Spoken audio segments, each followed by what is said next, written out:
President Trump is showing really just how serious he is with his America First agenda. And specifically, he's using tariffs as a tool to strengthen U.S. industries and bring jobs back home. His recent standoff with Colombia's government potentially proved his strategy's effectiveness. And now, with the implementation of new tariffs on China and Mexico and Canada, that could just go on, having a huge stamp on effectiveness for President Trump. And by the way, those tariffs go into effect on Saturday. So to try to break all this down, joining me now is Richard Stern. He's the director of the Center for Federal Budget at the Heritage Foundation. Richard, welcome back to Washington Watch. Thank you for joining us. Always a pleasure. Thank you.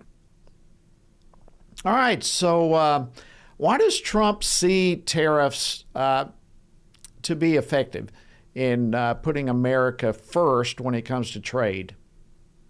Well, obviously, as you brought out, they've already worked. I mean, famously, between two rounds of golf, he was able to get Colombia to actually take back the terrorists and drug runners that they've illegally smuggled here. But, beyond that, one of the important things about tariffs to keep in mind is that oftentimes it's foreign business special interests who have controlled their legislatures, who are the ones that take advantage of these trade deals. And so oftentimes the tariffs he's talking about strike at the heart of businesses abroad that have regulatory capture of their own government. So it's a skillful way of going after entrenched powers in those countries to be able to get them to actually follow their agreements, to stop doing nefarious things, and to work as good partners with us. All right, do these tariffs actually bring back jobs to the U.S.? There's some who say yes, some say no. Break that down for us. What did tariffs do in terms of jobs here in the U.S.? So the one thing to be careful of is any time that you raise revenue to the government and don't use it for something good, it always has a problem because obviously the more money the government has, the more it comes from the private sector. However, if you do what Trump is talking about, which is using tariff revenue to cover the deficits from cutting other taxes, income taxes, small business taxes, etc., that's a massively good thing to do. In fact, if you look at numbers even from the Tax Foundation, who have been critical of the tariffs, their numbers would still tell you that if you use those revenues to cut other taxes that would stimulate the U.S. economy, you can get a 5 or 6 to 1 ratio of new dollars of economic creation to dollars lost because of the tariffs directly. So that swap is a very powerful thing for the U.S. economy. Yeah, absolutely. In fact, in our country's history, way back, tariffs virtually eliminated taxes. So that's a powerful point. All right, what about supporters of these policies say that tariffs are necessary to correct decades, literally, of unfair trade deals? Can you kind of break that down for us? What kind of unfair trade deals and how do tariffs correct that?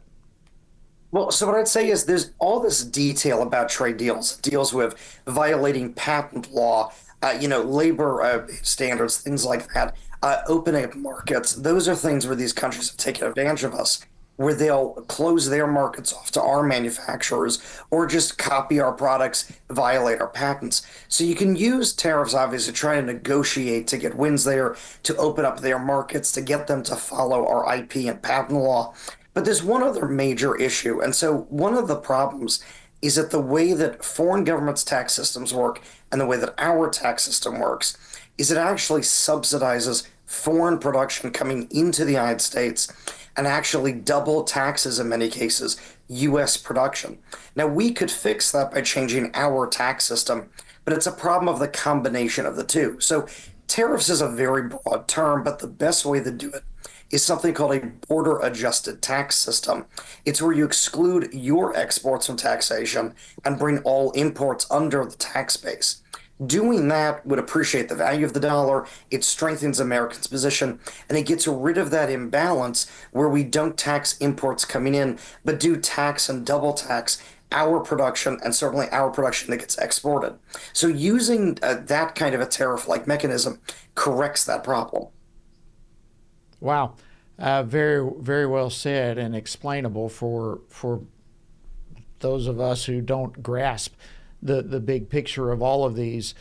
So what about the risks? Are there potential risks in these aggressive tariffs?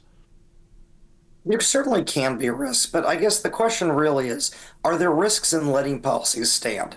So Canada and Mexico have frankly been working to help the Chinese to flood fentanyl to the country. Mexico has famously done almost nothing to help us secure the border. They've actually encouraged those illegal incursions into the US.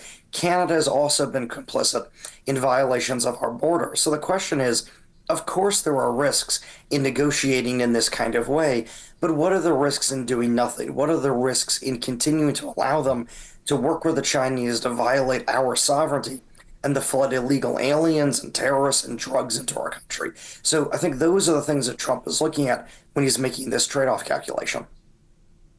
Yeah, great thing. I mean, the risk is greater for doing nothing. I mean, bottom line, what you're saying. And you think real quickly, we've got only about 30 seconds here real quickly, but do you think this is going to have an impact globally and in putting America's economy first?